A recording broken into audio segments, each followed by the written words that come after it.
We are in the midst of free agency. All right, now we got people going to the combine. They're running 40s. All right, they're lifting weights. And now we got to lift our spirits and see who is the best pick. All right, who is the best pick in the first round? We got two names. We're going to talk about them. And then we might have a bonus. First time ever a caller into Boy Green Meets Wudi. You better stay tuned because that's going to be an interesting one right after the intro. Can you guys help us get a jet chant here? Yeah, going. Oh. Okay, yeah. Come on in. Yeah. Okay, let's go! J-E-T-S, jet! Let's go! J-E-T-S, jet! Let's go!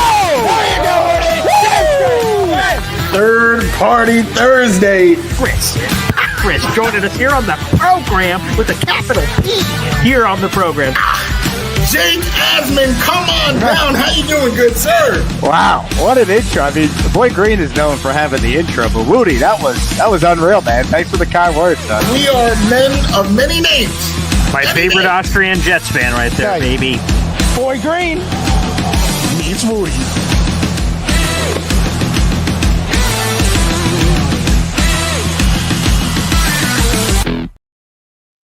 Welcome to another episode of Boy Green Meets Wudi. It is your boy James Wudi, and you already know we are Wudi, rocking everywhere. And next to me, it's not Green Bean, but it is the boy who became king, Mr. Paul Esden Jr. himself. How you doing, my good sir? I'll say this. I missed the heck out of, I missed the show literally, but as I was watching, I was just in envy of Green Bean. Everyone calls him my father, the white-bearded, colossus that Green Bean is. He's awesome. I love Green Bean. You guys kicked ass last week on that show, and occasionally that's going to happen where one of us is out and somebody else steps up to the plate, but Boy Green Meets Wudi is on no matter what, so I love that. That's super cool. So, yeah, you guys killed it last week. What a fun show. You guys set a high bar for this week. Well, I know we will reach that bar. Definitely had a great time. Big thanks again for Green Bean, his insights, his takes, his grades. Helped me feel a whole lot better or a whole lot more clear on the team. I don't know if I can say better because as anybody who follows me on all the places you can follow me knows, I feel like this offseason hasn't been one for the ages.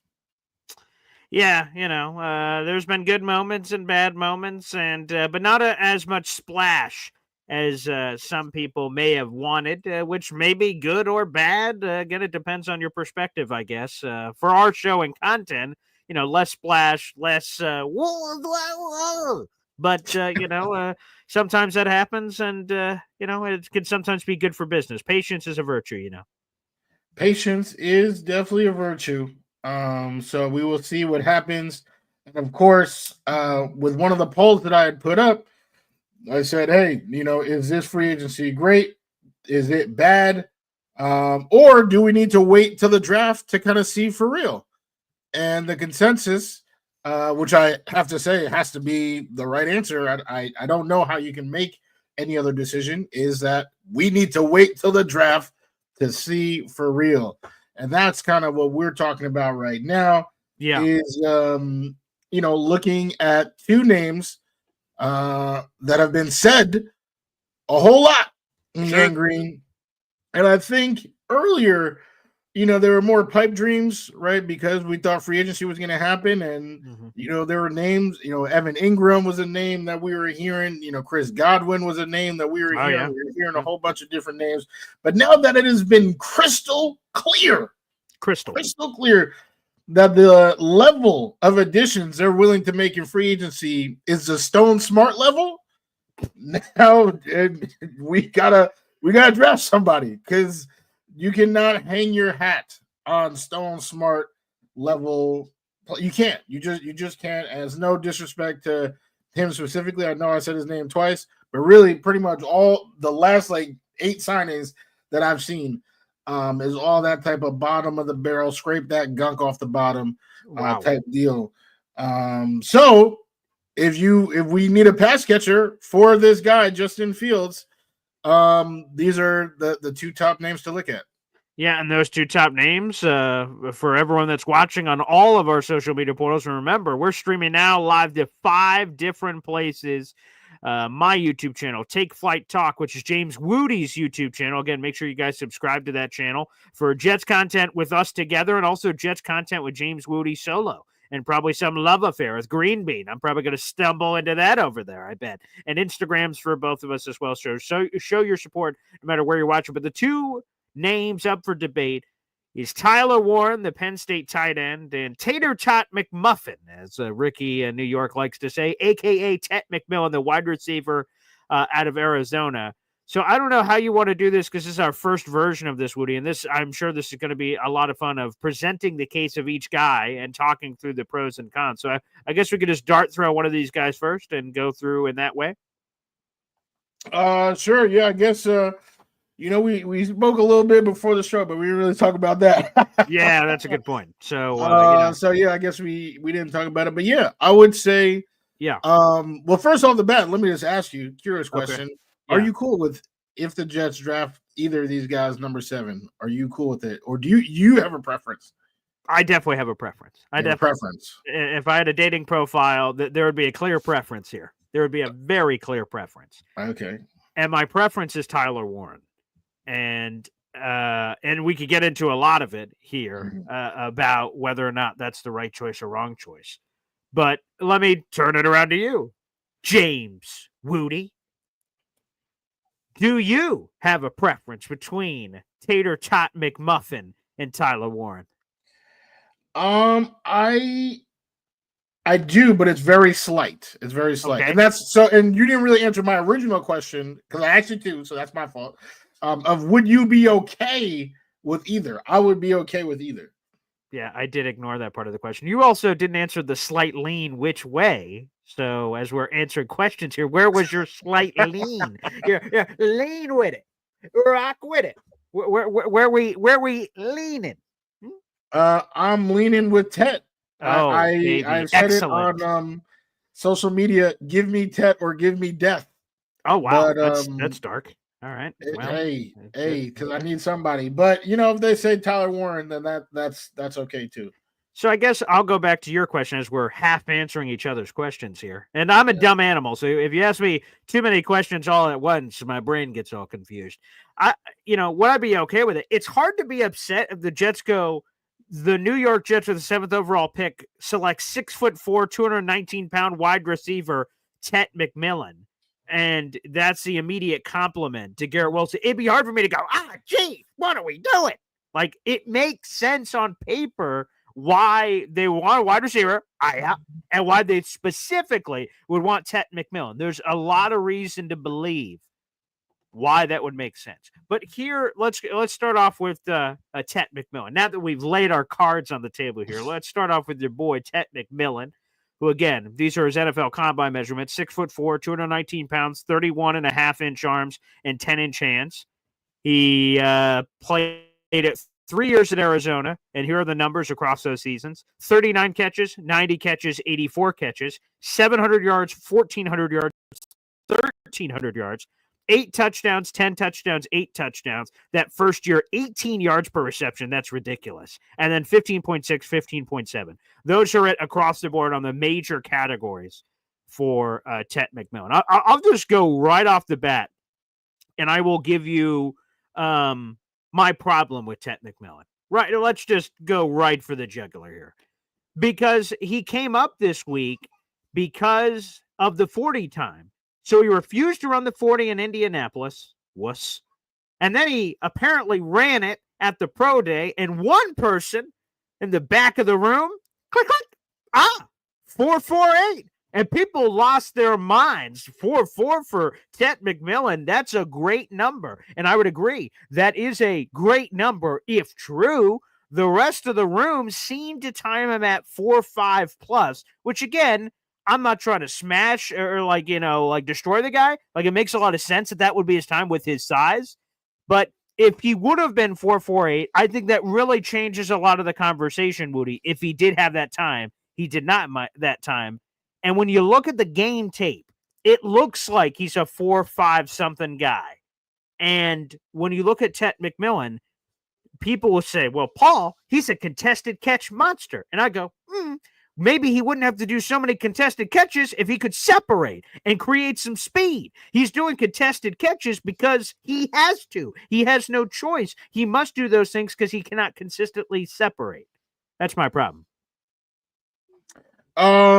You weren't in the room. You don't know where that guy was in the back. I'll see that you just added your little things. You noticed that. Try to bash the guy. Yeah. Right. But Tet, I mean, I think, and this happens too often.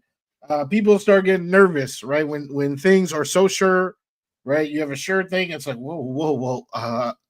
Should we just be so sure? Then let's start nitpicking. Let's start finding something to just tear somebody down for no reason. Let's get nervous. And that happens. I would say CJ Stroud was somebody who, seemed like a consensus number one.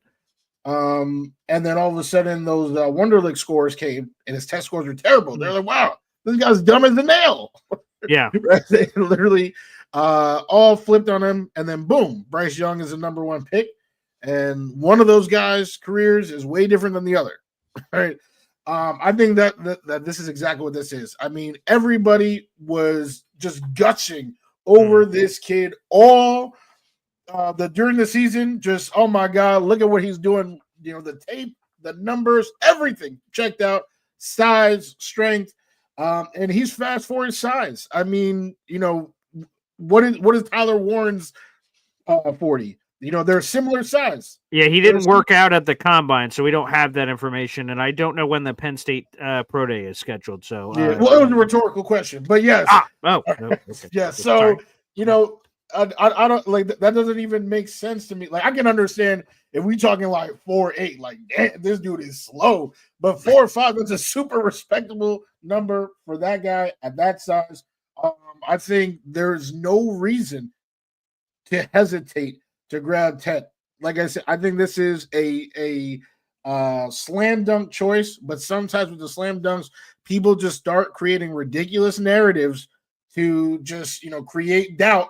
We've seen it happen with CJ Stroud, and he fell as a result. And I think that's what's happening here with Tet. I think the play speaks for itself. His size speaks for itself. He is a great contested catch specialist, but that doesn't mean that's the only thing he can do. And with specifically now having Justin Fields as QB, I'm going to need everybody to have the largest catch radius possible because my man's is not that accurate. Indeed, Jets, I see you in the comments. So I know we're about to have our call in a little bit of time. Yeah, so I need everyone to have the larger catch radius. Tyler Warren obviously is a larger human being, but he's not the gifted catcher. He's not catching. He doesn't have the radius, and that's what I mean.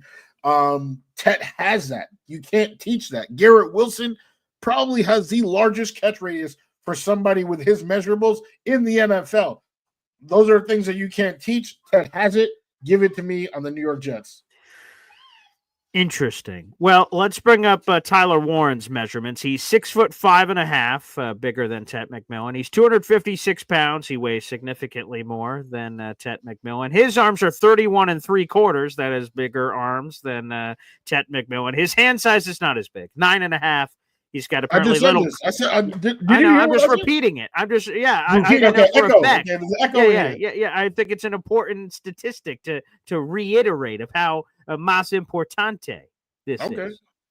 And again, with the 9.5-inch hands, take that for what you will. The thing that I like about that Tyler Warren brings, why I'm leaning Tyler Warren, is there's the receiving action that he brings to the table. Certainly. He went to Penn State and was there for 5 years, and the production peaked finally when he got the opportunity. He was buried on the depth chart because of all the wonderful talent Penn State has had, and he had 104 catches, 1,200 yards, and 8 touchdowns in his final collegiate season at Penn State and was able to deliver. So he can help you as a weapon of mass destruction. There's a reason why Daniel Jeremiah has him as a top 6 player in this class, regardless of the position. But on top of the receiving, he gives the Jets an extra offensive lineman. Our right tackle situation is questionable. It's questionable, our right tackle situation. Is it going to be Chukwuma Okorafor? Is it going to be, who knows? Right, sure. Yeah, is it a draft choice? Is a draft choice suddenly spring out of somewhere that ends up being it? Is it, to your point, AVT? There's a lot of potential answers for what it could be. But no matter what, whoever is playing right tackle would benefit from Tyler Warren being surgically attached to his hip as a pass protector, run blocker, all of it.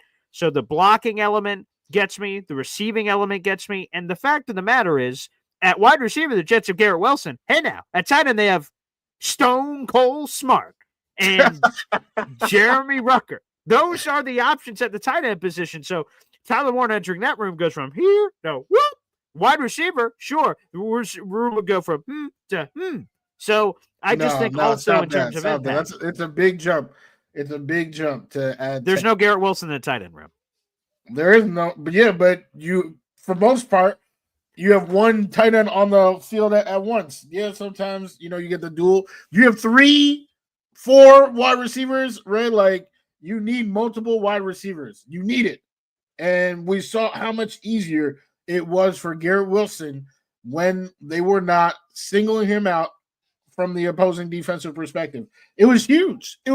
I honestly, if I learned one thing from last season, it's that I strongly prefer to have 2 talented wideouts at minimum out there to make my boy Garrett's life easier. And we don't even know what the sky is the limit when he's not getting double teamed, and Tet would ensure that.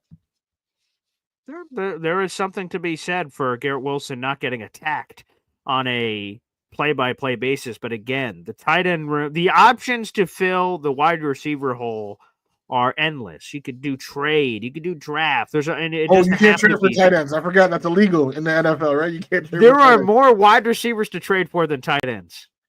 Hey, shout out to my guy Connor Long. All right, trying to trade that 4th round pick for Dallas Goedert. I would have done it yesterday. I'll do it again tomorrow. I don't know what why it hasn't been done. But there's a whole bunch. And the boy Green, this is a deep tight end class. That's what I've been hearing. I've been seeing a whole bunch of different names out there. This is one of the deeper tight end classes in recent times. And of course, you could get different wide receivers, right? It's not like there's only one wide receiver, but there is only one Tet. Okay, you can get plenty of blocking tight ends. I even seen in the comments a tight end from Texas, right? I've seen some guys, all right, but there's only one Tet. We're talking about one of the best receivers we've seen in college football. I mean, I'd be happy with either one. But if I had to choose, if I'm in that room, I got to make the call. You best believe I'm calling Tet. And that's, again, there is reasonable conversation to be had. Again, I will not be, I'm trying to think of last year. Who's someone I didn't want? I'd have to, I guess, go back through the draft to see. But like, for instance, Bowers? I felt like you were anti-Bowers. I wouldn't say I was anti-Bowers. I actually, by the time we got to draft time, I did not. Oh, you didn't want Jared Verse. You didn't want Jared Verse.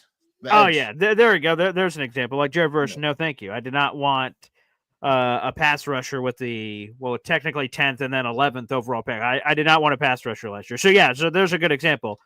That was not on my bingo card. Didn't want it. And that probably would have made me upset, despite the fact I've heard wonderful things about it. He's for those who don't know, a former Albany Great Dane before he went down to Florida State and had the craziness. So we heard about him up here in these parts before he had the crazy stuff at Florida State. But yeah, that, for instance, sure, you're like, that's one where I'm pissed. I think with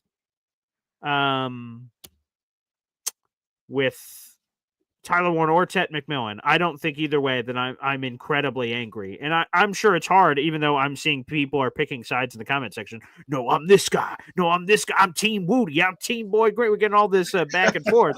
I think, it would be more divisive if one of us, like Woody's like, I want Tet McMillan. If we get Tyler Warren, damn it, I hate the world. And then vice versa. I'm like, suck it, baby. It's this. But there is some commonality. If we have our little Venn diagram, Wudi circle here, Boy Green circle here, there is some interplay here. There's some interplay. Yeah. I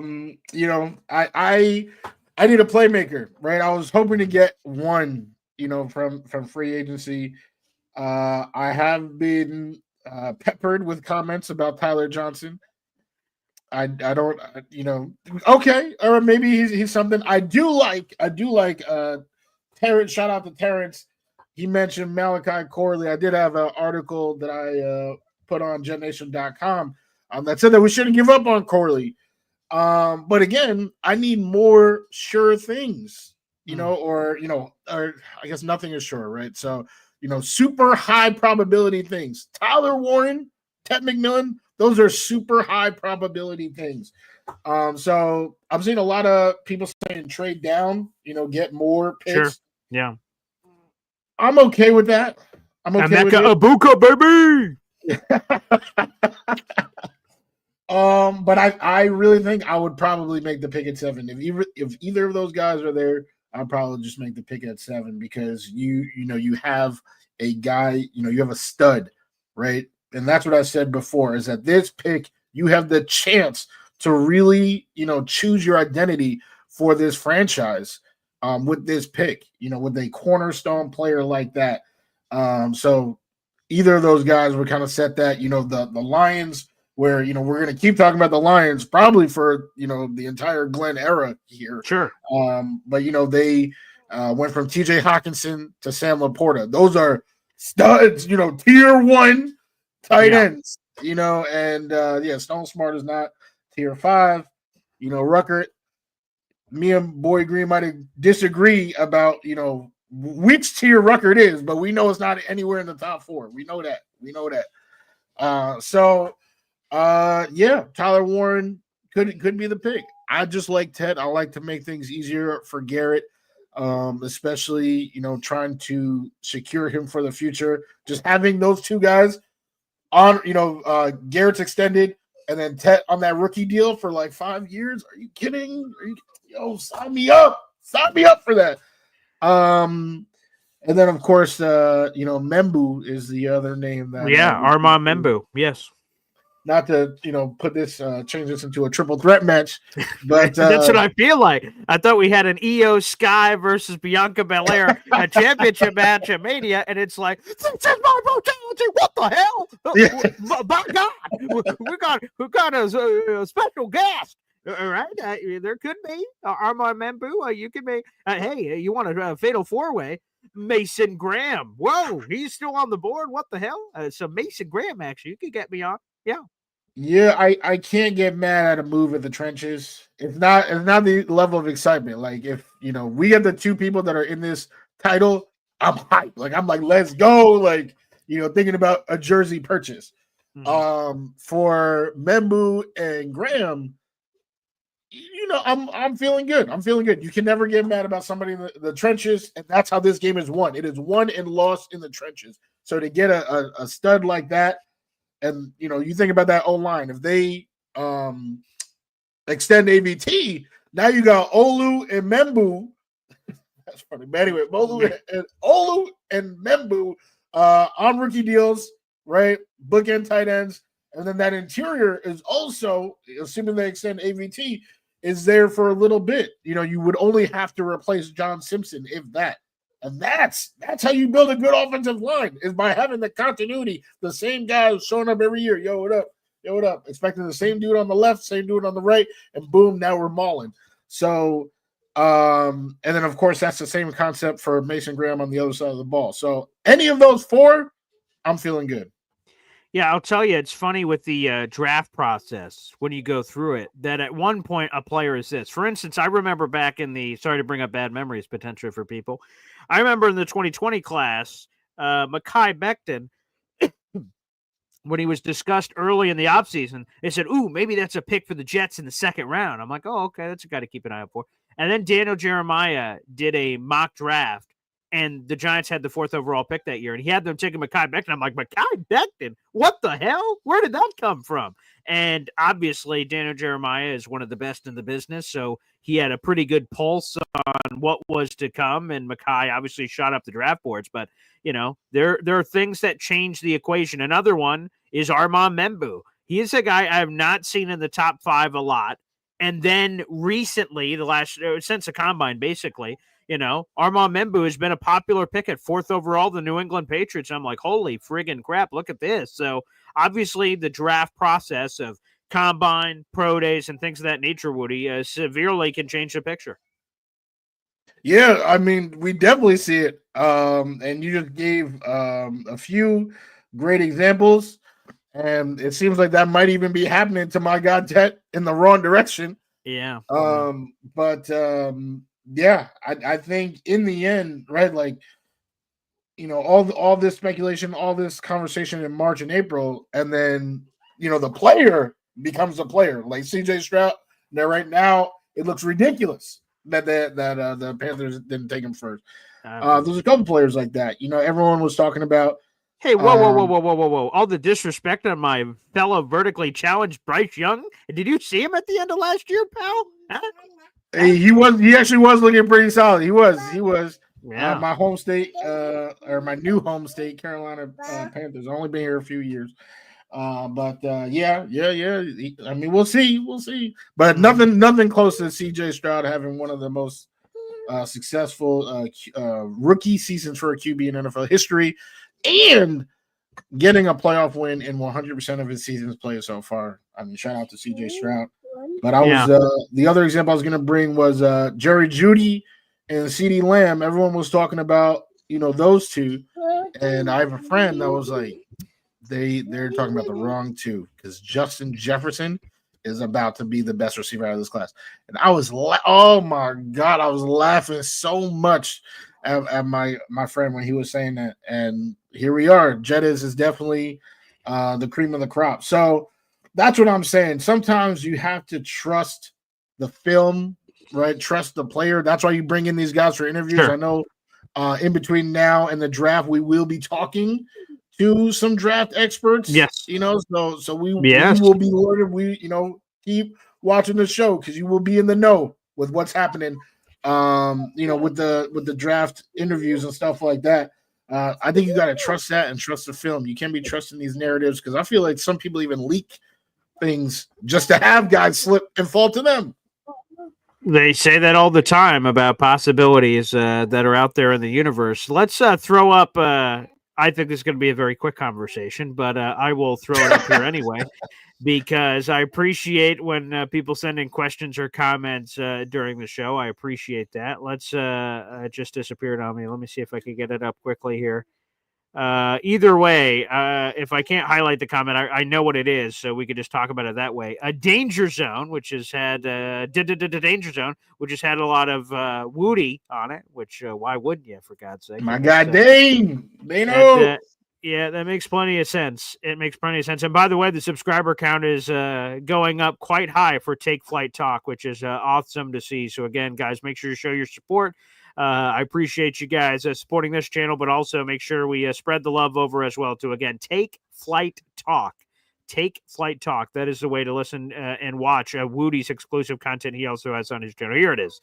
Danger Zone said, would you trade the number 7 pick overall right now straight up for Brock Bowers? And my answer is, duh. Of course I would. Brock Bowers just had the greatest rookie season in tight end history. He looked awesome. So hindsight is, of course, 2020. He, for me, again, he was not a guy who went, Brock Bowers, that would suck. The Bowers boys. I don't know if I would consider myself quite a Bowers boy, but I did say last year that it would be fun because look at all the stuff he can do.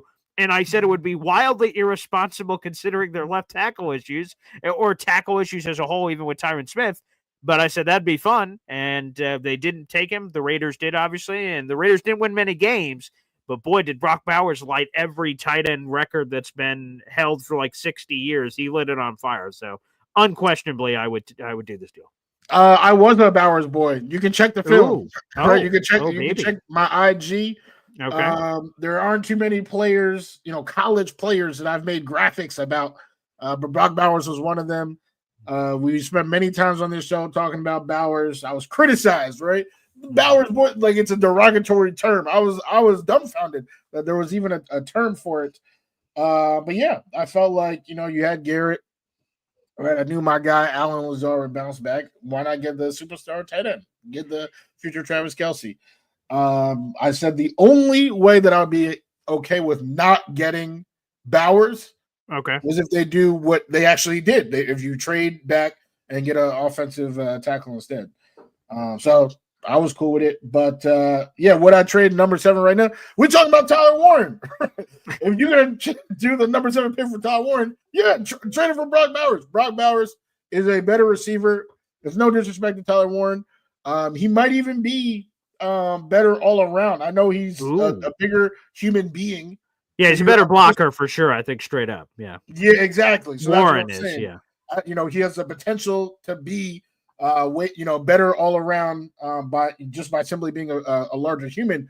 But we know what we have with Bowers is a guy who can get 1,000 yards, right? Can run vertical routes, be a weapon in the red zone, can do it all from a receiving standpoint. So yeah, that's a no brainer to me. I feel like that's like no brainer. Yeah, we got 700 people in the room. Like the video, hit subscribe. Now, Wudi, this may be one of those scenarios that, it's, the ref, right? Like you go out, you're smacking me around in the first round. I go out and smack you a little bit in the second round. And then we're like, I don't know what happened. We go to the judge's scorecard for a decision. And they're like, tie. Like, I don't know. I don't feel after our arguments are presented that I'm like, clearly kicked his ass in the Tet McMillan versus Tyler Warren conversation. You may feel differently. Said, no, you couldn't tell because you were getting smacked so bad. All of a sudden I was looking up at the stars like, oh, huh? What? Is the fight over? But for me, I don't feel like one way or the other after hearing the cases that I just feel like, okay, you've presented a strong case for why the Jets should strongly consider one Tet McMillan at wide receiver, and I accept that. Yeah, I would say, yeah, it's definitely a tie. I think if anything, we just shown a light on these guys because we haven't, Sure. We just say names, but to actually talk about physical attributes, what they would provide to the Jets. So I guess hopefully that's what everyone can get out of it, the 700 plus. I do want to address Terrence's comment though. Which one? What do we got? The running, right? We're supposed to be a running offense. Yeah, okay. Which obviously would make me happy. In the intro for this show, I'm wearing a Breece Hall jersey. He's my favorite player on the offense. And I do want, rushing offense. But any rushing offense, like you still need to throw the ball. Like you cannot run, all 3 downs, every drive, all game. We're not doing the wing tee? We're not going 1942 black and white film action happening here? I mean, hey, for all I know, that might be what they're planning. But in today's NFL, I'm hoping that there are multiple reliable pass catchers. Right now, we have Garrett Wilson. As much as I defend Alan Lazard from his unwarranted criticism, he is not a reliable pass catcher. So we need somebody else. And you look at the other running teams around the league. The Eagles. No one runs like the Eagles. Jalen Hurts, Saquon Barkley. But when you look at their pass catchers, you have A.J. Brown, Devontae Smith, and Dallas Goedert. That could be the best trio in the whole league. You look at the Ravens. They got somebody. Mark Andrews, who unfortunately wasn't as reliable as they would have liked, that last play. But they always have, Mark Andrews +1. It was Hollywood Brown. Now it's Zay Flowers, right? All of these rushing attacks that are successful, right? The ones that make it into the playoffs still have multiple pass catchers. And if I want the Jets to be successful, I don't care. Run Justin Fields, 1,500 yards. That's fine. Still need 2 reliable pass catchers out there. The Jets have 1. Hey, this is a story for another time because I know we're about to get to a different bit here. tied to that, maybe on the block. Mark Andrews, at 29 years of age, may be on the block now. His season last year didn't end exactly on point. Very reminiscent of Al Lazard, actually, as a matter of fact. But I will go neither here nor there. Apparently, Mark Andrews could be had for the right price coming out of there from Baltimore. Something, perhaps a future show to discuss trade tight end options. Perhaps we'll keep an eye on that. Big Mark Andrews fan. All right. Oklahoma. Sooner. I know June the GM is. Where's he at? Sooner up, baby. Yeah. yes. Do we have our caller? We do. Absolutely. Yes. Wow. Here we go. So I don't know if you need any introduction for him or whatnot before we let him on, but sure. So for those of you who don't know, right, not all the 700 people follow me on Instagram. You should though. You should. Yeah. DJ's Wudi. I posted something. It wasn't, and I know this is gonna sound crazy. Like Boy Green is probably gonna laugh when I say this. Yeah. It wasn't to bash Justin Fields. It really wasn't. It was. See, look at that, Boy Green just saying that. Right? Look at him. But no, it wasn't at all to bash Justin Fields.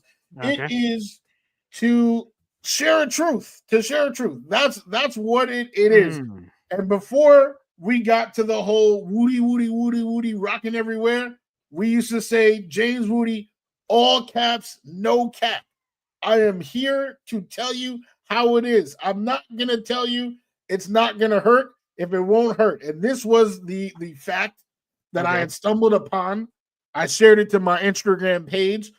Some people were more appreciative of hearing this fact than others, but it is a fact. Sure, right? Go ahead and read it, James. Yeah, go ahead. Okay. Well, Justin Fields has never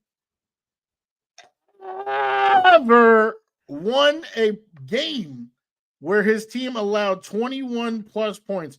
He is 0-23 over 4 years in that situation. 0-23. The Jets just last year allowed 21 points 11 times. So that would mean, just by the transitive property, that would be an 0-11 if Fields was the quarterback. A fun fact on top of that, just if you were curious, like, it's super hard, for a lot of people do it, right? Like Rodgers, that's why it's 1-10. Zach Wilson's first game, he won 24. So that stat did not last 4 games for Zach Wilson, but it has lasted 4 years for Justin Fields. So that is a fact. I posted it on my Instagram. And again, some people appreciated the knowledge. That's what it is. It's knowledge. It's not hate. I'm not saying Fields is the worst quarterback in the NFL. I'm just letting you know this is the truth. All right. Well, let's bring in someone that had some certain type of feelings about said truth. And that is none other than Indy Jets joining us here on the gosh darn program. What's up, fellas? Wudi, my brother Wudi. Yes, sir. How you doing? I'm doing fantastic. And Green Bean can testify. I did not bash you. I said Woody's post was actually very factual and truthful. Yes. No, yes. I saw the clip. I had to watch. When you said you were on, I was like, I had to watch. And yes, yeah. I appreciate that. So, yeah, it was very, but with no context to that, it doesn't tell the whole story. So I've spent a couple of days to help define this whole story for you, Wudi. Ooh, please do. Okay, so do you, first of all, let's get some. I just want to make sure we're on the same page here. You think that it's a downgrade going from Aaron Rodgers to Justin Fields, correct? Oh, no doubt. Yes. Okay. Okay. Yeah. I just want to make sure we're on the same page. Clearing some things up as you're going through your story. Amen. Yep. Yeah. Okay. So let's compare Justin Fields' last year in Chicago to Aaron Rodgers last year with New York Jets. Okay. So we got basically a full season with each team. We've got something to compare to, right? Sure. Yeah. Okay. So would you agree that last year's coaching from New York Jets was probably about as dismal as the coaching for the Bears back then? Equally. I honestly would argue that it was worse because it just didn't have a coach. Like at least the Bears had a coach that is like in the NFL. He's still in the NFL right now, right? Well, Our I coach- believe isn't Yolbrick still in the NFL, right? Yes, but I'm saying he's not a head coach. He was never a head coach. We had an interim head coach. Like, we didn't have a real head coach in the position. Okay, so you want to say the Jets had a worse head coach? Yes, Or coaching staff. Okay, I mean, if it is, we're splitting hairs. It's not by much. I don't know, but all right, keep going. No, keep going. Okay. So now let's compare talent. So let's compare talent. Do you think Garrett Wilson is better or worse than DJ Moore? It's a good question. I would say probably worse.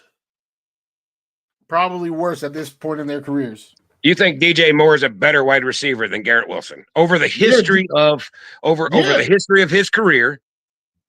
If you look at DJ Moore in his first 3 or 4 years in the league, and where he was at, yardage and catches and all that, compared to Garrett Wilson in his first 3 years, right? They're both 1,100. DJ Moore had 1,100 yards. Have more TDs. Yeah, I would say he was better.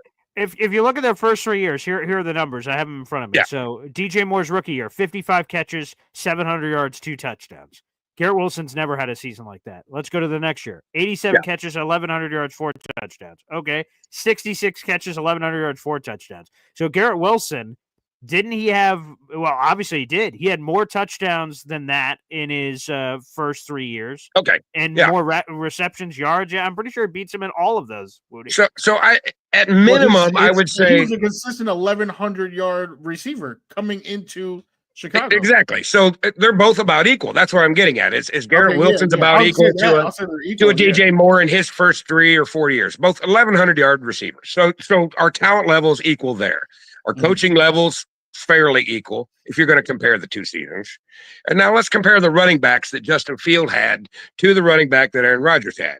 We got Breece Hall and the running back stables that we have, which I think probably is one of the best in the league as far as 1, 2, and 3.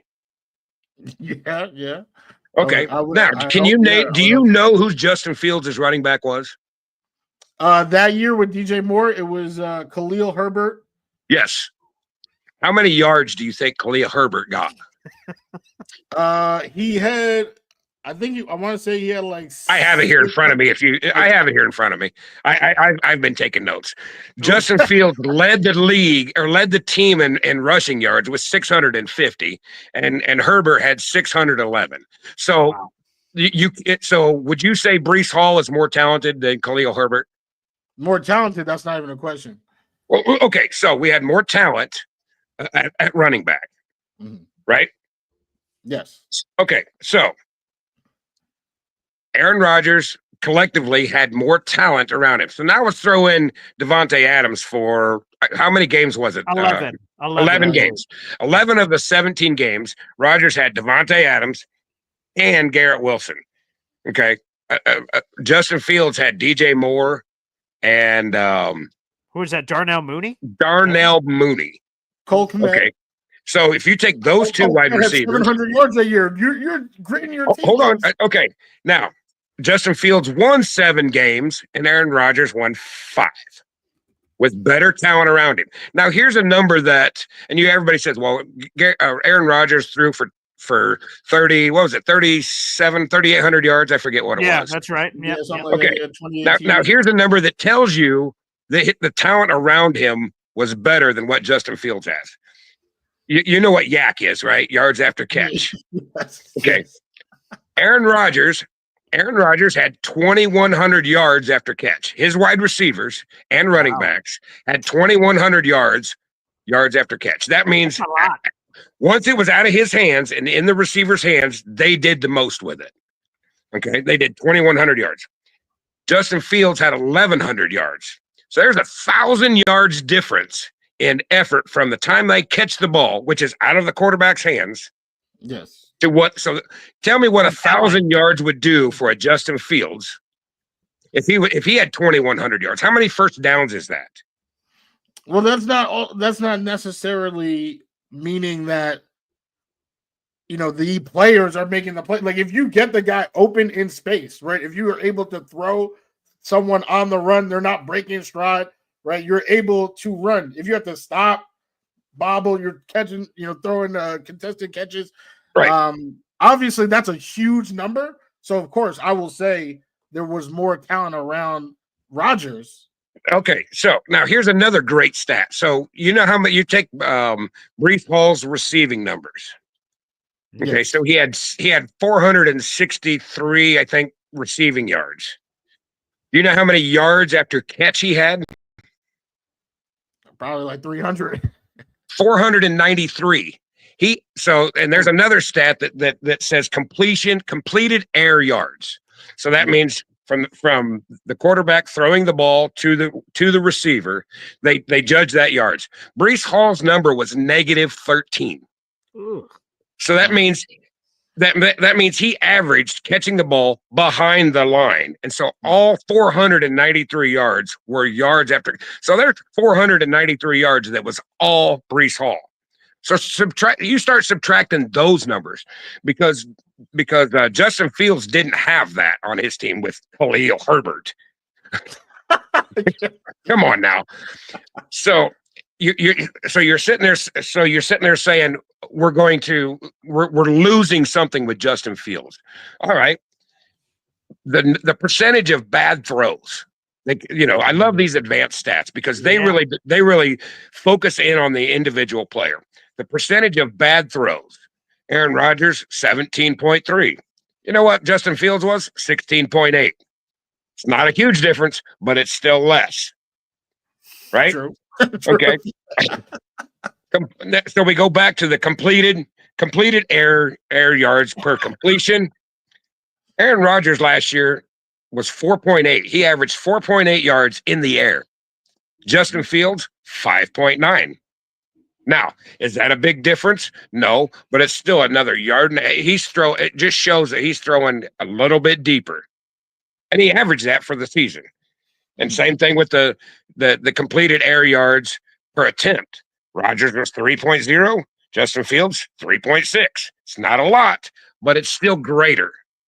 So with all these stats, when you take these yak yards and subtract it off of Rodgers or add it to Fields, where are we at in numbers? We're almost identical. Now, what does Fields have that Rodgers doesn't? The ability to score touchdowns with his feet. Right? Yes, I like how Boy Green is doing the sign I didn't even have to say it. Boy Green is reading my mind here. So what I'm telling you is, so everybody says that we're losing so much by going from an Aaron Rodgers, because they're still thinking Aaron Rodgers 2021, not Rodgers 2023, because he didn't play all that well in Green Bay either. I mean, we're still thinking 13-3 Aaron Rodgers, and that was 4 years ago. Remember, that was 4 years ago from a 41-year-old, 42-year-old quarterback. He's not going to get better with age, where Justin Fields has at least an upside. Okay. We know that whatever Aaron Rodgers is today is probably his peak of where he's going to be in it. And everything from there is going to go downhill. Even whatever speed it is, he's already hit his peak several years ago, where at least you've got a quarterback with whatever angle you want is still going uphill. And he showed it. Where you got Rodgers, whose stats continually get less and less and less. Even if it's slightly, he's going downhill, downhill, downhill. And we have a quarterback who's going uphill, uphill, uphill, right? So where are we saying that we got worse with Aaron Rodgers, who had more talent? We already agreed on that. Fairly equal, horrible coaching. And far more effort from his wide receivers and running backs than Justin Fields ever had, and yet couldn't do it with the New York Jets. And I would say that the Bears offense or Bears defense in 2023 was absolutely atrocious. And the perfect example of it was his first 5 games that year, his defense allowed 35 points a game. Ooh. What quarterback starting out the season going 0-5 with a defense that's allowing 35 points a game is going to win? A young quarterback. What young quarterback?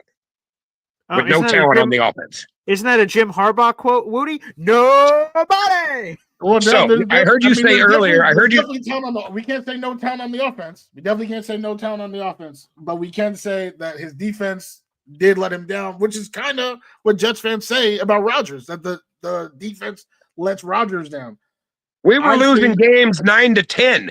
Our defense held Denver to 10 points, and we couldn't score more than 10. That's a fact. That's a fact. But Fields has also shown an inability to, when we get into those deep waters, he cannot win those games. That is why the Steelers benched him, right? Russell Wilson with that same team last year won against the Bengals 44-38. He won games 28-27.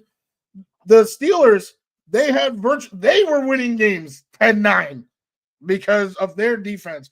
But they knew that once Fields had to put up points to match the Chargers, they lost, right? And now you have a healthy Russell. There was no looking back because they knew they couldn't get into those shootouts.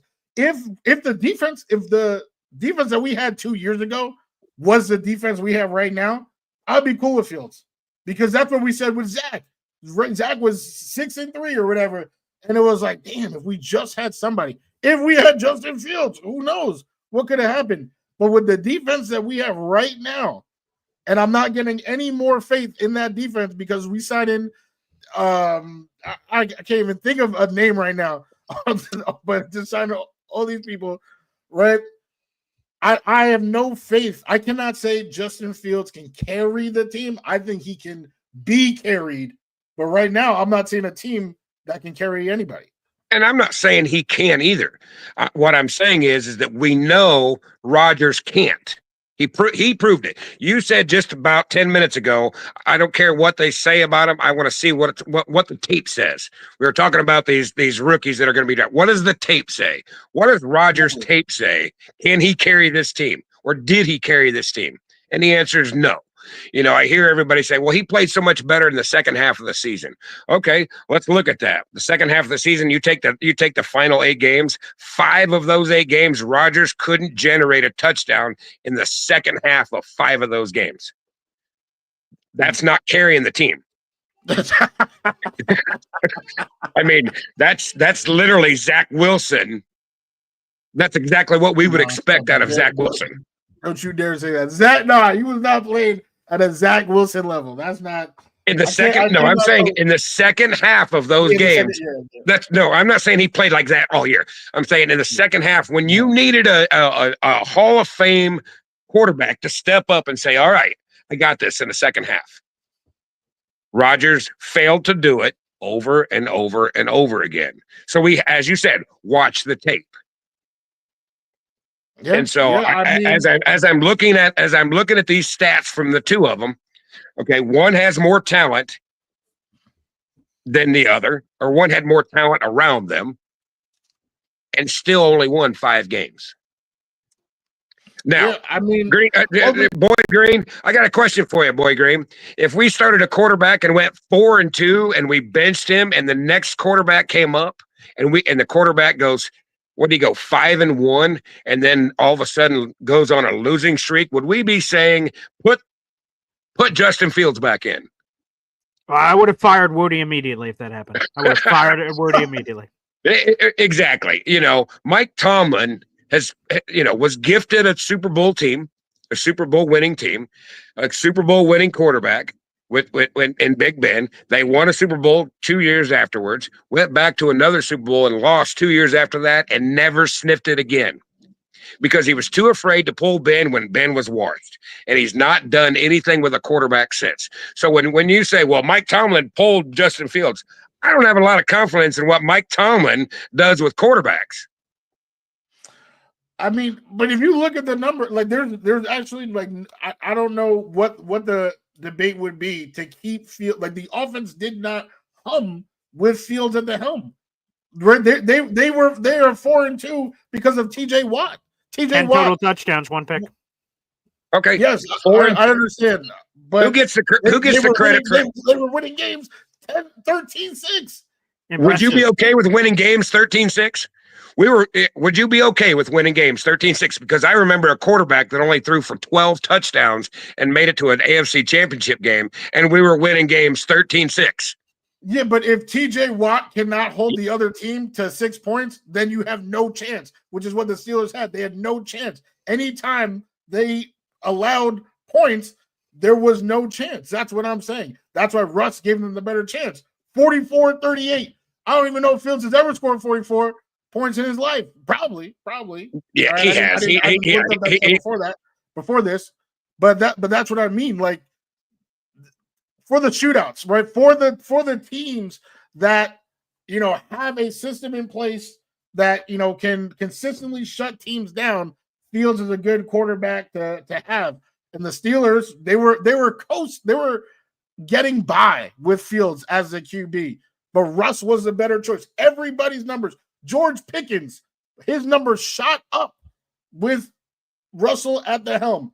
All of his touchdowns came from Russell Wilson. 0 touchdowns with Fields. And I know you could say, oh, well, you know, 6 games versus, you know, the however many games. 11. 6 versus 11. But Pickens actually got hurt. So he played 6 with Fields, 7 with Russ. And all of his touchdowns came with Russ. More yards per game came from Russ. You know, everything was better than Russ. Honestly, I think the reason why the Steelers imploded the end of the season is because Pickens got hurt and they got exposed for not having good receivers. They thought picking up Mike Williams in the middle of the year, you know, our scratch, right? You know, all right, but they didn't have anybody. They had to make do with Calvin Austin III, and nobody wants to make do with Calvin Austin III. So I think that's actually their issue. They needed a playmaker, and now they got DK Metcalf. But I'm saying for what they had last year, Russ, they performed better with Russ all around offensively, and they were winning games that they didn't have to hold them down so much on defense. TJ Watt didn't have to be the catalyst of success. They were able to actually compete with teams that were able to score on them. Yeah, you know, and I don't remember who it was that I think it was on Jake's show that one of the guys that Jake had, you know, actually agreed that Justin Fields probably got pulled a game or 2 early. Because, you know, at 4-2, you shouldn't lose your job.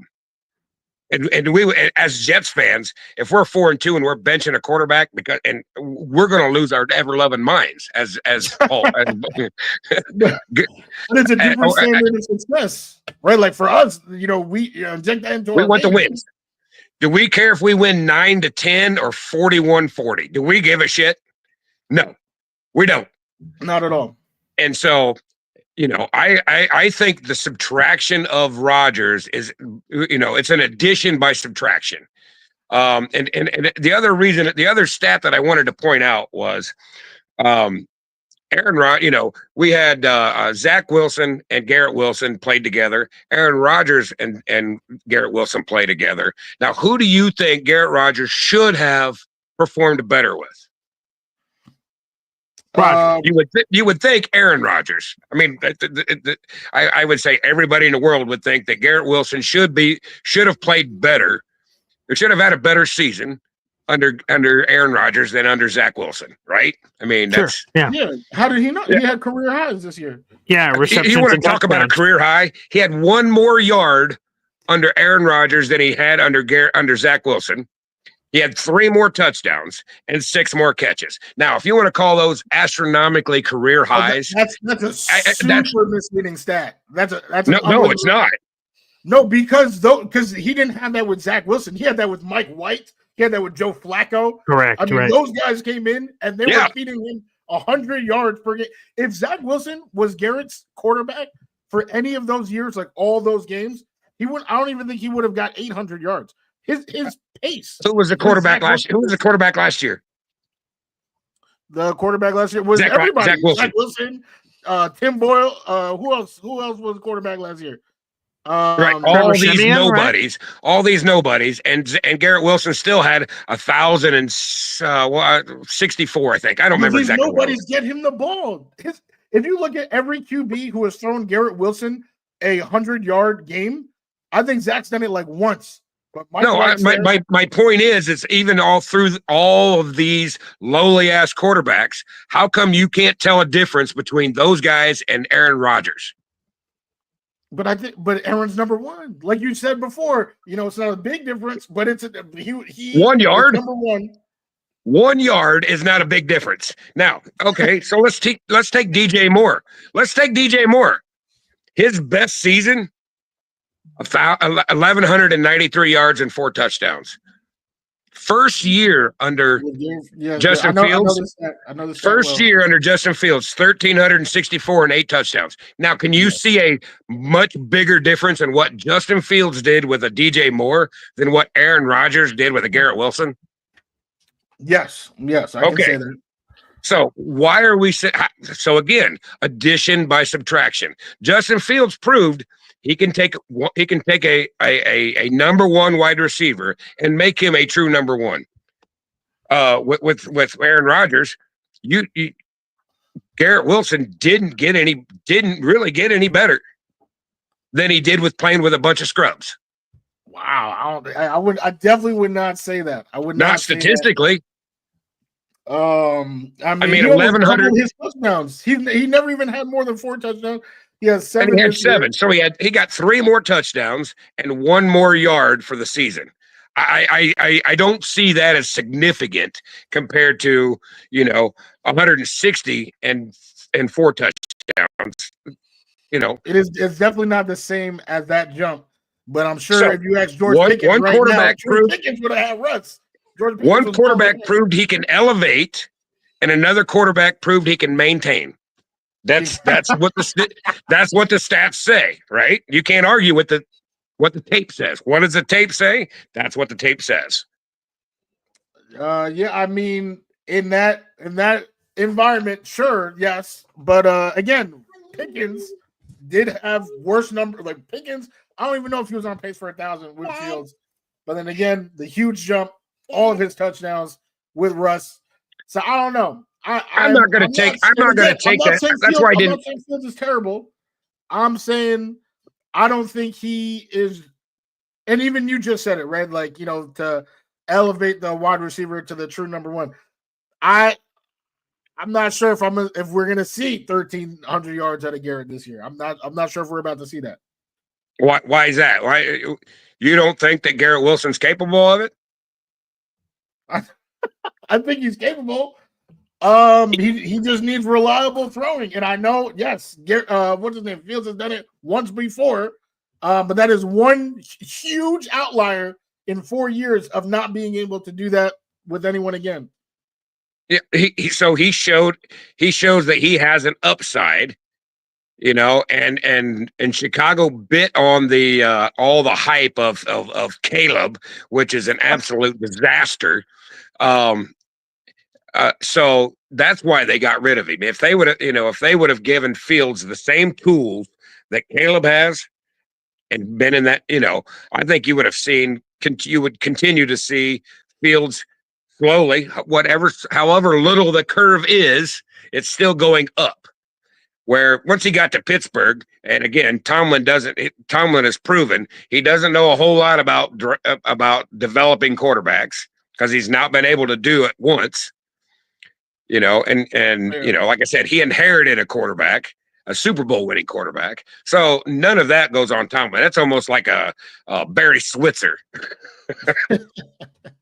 But Tomlin's a great coach, and he's kept the Steelers relevant, but he's not been able to develop anything, outside of that. So I wouldn't say he's a quarterback whisperer or anything. So when he benched Fields for Wilson, okay, there were still a lot of questions on both sides. They should have done it. They shouldn't have done it. Whatever. So I don't even count any of that, what Fields did in Pittsburgh, because that was just a messed up situation for both quarterbacks. One got hurt. Fields wasn't even going in as the starter. So Yeah. I mean, I don't know. It's just still. I feel like it's just still count. Like Rogers is literally in the worst position, and I understand like he had weapons and all that type of stuff, but like to not have a coach is a pretty big loss. And I know you can say, oh, like that's Rogers' fault and all that type of stuff, right? Like it's his board, Nathaniel Hackett, right, and all that type of stuff. But even with that, regardless of whose fault it is, that's the situation they're in. So that was my belief that bringing in Aaron Glenn and this new coaching staff, they can take the exact same team from last year and make them better because now they actually have coaching, like they actually have game plans. Where and I agree. I think the coaching staff this year will make the Jets better, and we're going to make the Jets better with a quarterback with an up curve instead of a quarterback with a down curve. Now, in those games that you watched with Pittsburgh, do you recall any time that Justin Fields had delay of games because he didn't get the ball snapped? I know Rodgers was doing that all day. I do know that. Is that something an experienced Hall of Fame, first round ballot Hall of Fame quarterbacks should do? Should he ever let that happen more than once a game? Preferably not. Yeah, and how do we let it happen? Sometime, I mean, I don't recall, but it was almost back to back. Definitely felt like back to back. That is not something that an experienced quarterback should ever let happen. And as Jets fans know that's a highlight of our season half the time is watching Aaron Rodgers watch the damn clock go down to 0 over and over and over again. Those are things you would expect from Justin Fields. Right? Well, Fields not taking the time. He don't need to read a defense. He's just about to run, so he doesn't need to take that time. Oh, so Rodgers is actually pre-snapping. All right, Ken, right? I don't even know. So do you see? So you still don't agree that the subtraction is an addition to the team? With all those numbers, I will concede that it is not the massive drop off that I thought it was, and I do agree that Fields is on the upswing, like on the up curve, like you said. I do agree with that. And looking at his numbers, because obviously I had to take some notes and prep for our call as well. It was like, okay, yeah, I think he's on the up curve. But Rodgers literally, I'm actually expecting him to be better this year than he was last year because of the Achilles. Now he's 1 year removed from the Achilles. So I still definitely, if I had a chance, Back to the Future, give me that DeLorean. If I could, I would keep Rodgers on the Jets. Given that he's not a Jet and we have to move forward, right? I can concede that Justin Fields is not the worst option that we can have. And there is a huge upside to Fields. I'm not saying we're going to win 15 games. Last year everybody was saying, hey, Rodgers is going to be healthy. Even the year before, we're at 12, 14 wins, you got Neil who says we're 17-0 every year, except for this year. Finally, Neil admitted we're not going 17-0. I think that's the first time Neil ever said that. Because of Fields. Right. But that being said, there's not a stat that I can come up with that says that Rodgers proved to us as Jets fans. I don't care what he did in Green Bay. Rodgers has not proved to us as Jets fans that he should have come back, and that he's going to be the Rodgers from 2021. There's nothing that says that. I mean, he was throwing short balls. Like I said, that number that jumped out with me with Breece Hall was absolutely astronomical. That completion completed air yards, and he's minus 13. I've never seen a minus number in a season. His whole season was minus 13 yards. He caught. He never, that's saying he didn't catch the ball in front of the line of scrimmage.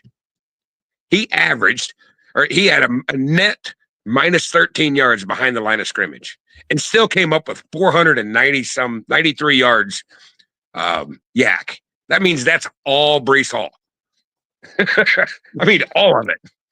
I mean, that's a also, running play. Like I said, also in stride, in space. I mean, because we've seen Zach Wilson throw those same balls to Brees, and they bounce it off the foot.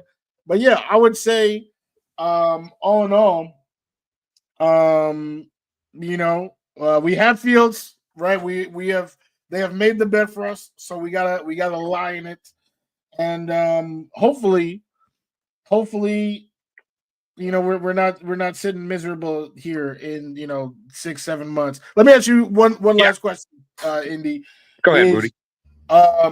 Do you think, right? Because usually, right, stats like these, right, like, oh, this has never happened, or like this is always happens. Of course, like that, right? All good things are meant to end, or all things, right, come to an end. Do you think this year with the New York Jets is a year that he can finally get that dub if the team allows 21 plus points? I think Justin Fields, with the talent around him, it goes back to what will our coaches do? Are we going to allow Justin Fields to throw 40, 50 times a game? I sure as hell hope not. Okay, Same. Let's rely on the talent around him. And that's where I think everybody, including, put the ball in his hands and let him go win it, and he's just not capable of it. And at least with Justin Fields, we know it and say, Brees, we got to have we need you today. Braylon, it's you today. Garrett, we're gonna, these guys have got, everybody has to step up. Where I think under Rodgers, everybody kind of felt like, I don't have to step up because Rodgers is just going to do it. Rodgers is just going to do it, and he just couldn't do it anymore. And maybe guys, I don't want to say play harder because everybody loves Aaron Rodgers. The players all. I don't think you'd get a player from Green Bay or from the New York Jets that would say a negative thing about the man himself, because he's a great individual. But when the talent starts to go down on a quarterback, sometimes it just falls straight off a cliff. And I don't know if maybe that's what's going on with Rodgers. So I think when you start Justin Fields, you're going to have players stepping up. Even on the defense, you might have players going, fuck, maybe we can't count on Justin Fields, so it's time for us to get a turnover. All right, Sauce, finally get a couple of interceptions in a year. I don't, that's just how it works in sports. You've played sports, and you have those games where everybody's just on the level, and then you have other games that go, man, we better step it up because, and we had that, 2 years ago under Zach. That's how our whole defense played. Shit, we got Zach Wilson. We better do something, because if we don't, it's not going to happen. I'm not saying Fields is Zach Wilson by any means in it, but I think you're going to see players step up and be better because it's not the aura of Aaron Rodgers around them anymore. No, that's a fair point. I will say it did definitely seem like they were stargazing, right? And we even saw that on Hard Knocks. Like everybody was like pinching themselves about Aaron Rodgers. Yeah, I would say, hopefully we see something. Right, we shared the stat. Wudi, what do you think? What's our record to end this out? What do you think? Let's do our record prediction here. Let's see how far off you and I are. 6-11. 6-11. Mm-hmm. I'm saying we're going plus 500 at 9-8. Yeah, we're a little different. Boy Green, you got us at 15-2. 15-2. You might as well just go full Neil and just say 17-0. Come on now. By the way, speaking of Neil, there's a couple of super chats coming in here. Let's throw those up on the big board. Every time we get a super chat, we hear from my daughter, Zariah Luna. Wow. Neil Sr. says, Indy, stop the RDS. Move on already. Everybody wants the 30 minutes you just wasted back. If it was so bad, why are 4 teams waiting to bring them on their team? Damn. For the same reason everybody else is going, oh, it's Aaron Rodgers. He's going to be great, just like we all thought. And then Aaron Rodgers proved he's not. And they're still thinking they're going to get the 2021 version of Aaron Rodgers, and they're not. Why haven't the Steelers already signed him? If he was that high a demand, why haven't they already signed him? And then If there's 4 teams that are really after him, come on now. If there's 4 teams that are really after him, if the Steelers really wanted him, they would have already had him. Now, if they're going to say, we'll take Aaron Rodgers for $15 million, well, yeah, who wouldn't? But they're not paying him 30, 40 million. We'll see. The reported stuff is he's looking for the Sam Darnold deal, which is like 33 million and change, which isn't crazy. I mean, it's quarterback money. You know, we could complain about it, I guess, but that's what he's getting. One more super chat here. This is from A-Step10. Wow. I was literally yelling at TV when we got that turnover right before Rodgers walked into the blue tent and put his helmet back on and came back out of the field during the Vikings game. Was furious they didn't go to Tyrod then. That exactly talking about was Thomas Morstead, right? So Rodgers goes off the field. It's over. He's banged up anyway. He's going into the blue medical tent. Thomas Morstead gets roughing the punter, and then the ref goes, whoop! First down, and I'm like, what? And then Rodgers like, son of a bitch, I'm back in. And he just starts jogging back out there. And yeah, that was the pivotal moment everyone was talking about. The Jets sort of had to make a comeback, obviously, to get back into that game. That was a moment people said, okay, let's see what this team looks like with Tyrod. We should have. Yeah, and yet the Rodgers mystique, the Rodgers aura would not, and it says, oh, you know, here comes the 2021 Rodgers, and he's just going to do it, and then just falls flat on his face. Well, there you have it. So, by the way, thank you to A-Step 10. Thank you to Neil. Neil got himself 3 raffle tickets for our contest. A-Step 10 is up to 118 raffle tickets. He's been absolutely killing it. So, salute to A-Step 10 for all the super chats and memberships so far this month. We appreciate it. And everybody needs to hit the damn like button. What are we waiting on? Damn straight. That is the free way to contribute to the show, baby. Yeah. And totally gets overlooked all the time. And Indy, this is the first time in Boy Green Meets Wudi history that we brought on a caller for such a significant role on the program before. So, Indy, thank you for cooking. Well, you know what, Boy Green, I saw, you know, over the weekend that you've kind of, taken on somebody else's show's platform. So maybe this is maybe this is something new for you. You know, stop it. You know, your copy and paste. I will do my best. And Indy, God bless. Thanks, pal. That is some Bobby stuff. If you guys want to know what the hell that's all about, there's 5.5 hours of live stream footage from Saturday and Sunday that Bubba Badshaw this morning commented and said, I got to catch up. I'm like, well, I hope you have 6 hours on your hand, buddy, to catch up on that kind of content, but we're looking forward to it. And real quick, just to answer, I see Danger Zones asking, what is this raffle? What is this raffle? Every month we raffle something off on the channel. And this is our raffle for the month of March. It's a New York Jets patched out pullover hoodie, a custom laser engraving package. That's basically a bunch of items that have a Jets logo and a Boy Green logo on it. There's license plate, commemorative coin, all this other stuff, and a Super Bowl prize pack that has multiple unique items from Super Bowls past. That's all together. And we got a fun draft day special. That's all I can tease for April coming up as well on the channel. Hey, we had a long episode today. I know we had a lot to discuss for the Warren's Warriors I see out there, and then the the McMillan militia out there. I really hope we get a pass catcher with that first round pick, and then of course the conversation with Indy. Appreciate you for coming on, talking. You know, I'm not here to run away from smoke. I don't post things and just disappear. Yeah. So, he wanted to talk about the post.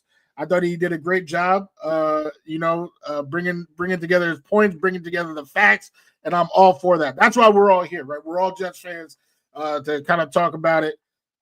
Boy Green, I didn't know that he knew ASL like that, the American Sign Language, that he was only doing when Indy spoke, though. I didn't see him doing nothing. That's weird. I don't know what was happening there. Yeah. It must have been the Wi-Fi. But that was definitely it. So Wudi, that was awesome. And again, I think you're right that we're all, hearty conversation, good conversation, back and forth stats, all this different stuff. We're all Jet fans. We're all learning, consuming information. So that part's pretty cool. And I see more comments here from the Danger Zone, just everybody else. It's $2.99 a month for a raffle ticket. There's no limit for the raffle tickets. If you buy a Boy Green Coffee Club membership, either for yourself or for your neighbor, gifting memberships, those are all $2.99 a piece. Or just like A-Step just did, A-Step 10, where it just gifts a chunk of money, and then throughout the month, every $2.99 of that chunk are raffle tickets. So that's why he has as many as he does, because he super chats every day, different amounts, and then I add them all up, and that gives raffle tickets. So yeah, you're right, Data Show. I'm sorry, I shouldn't assume that everyone knows what the hell I'm talking about, so I will work on that as well. But Wudi, fun show, man. 1,000 people in the room. Thanks, everybody. Like the video, hit subscribe, and we got some good stuff cooking for Thursday. Absolutely, we definitely do. So hope you guys had your fill today, and get ready to eat up on Thursday, baby. God bless everybody. See ya.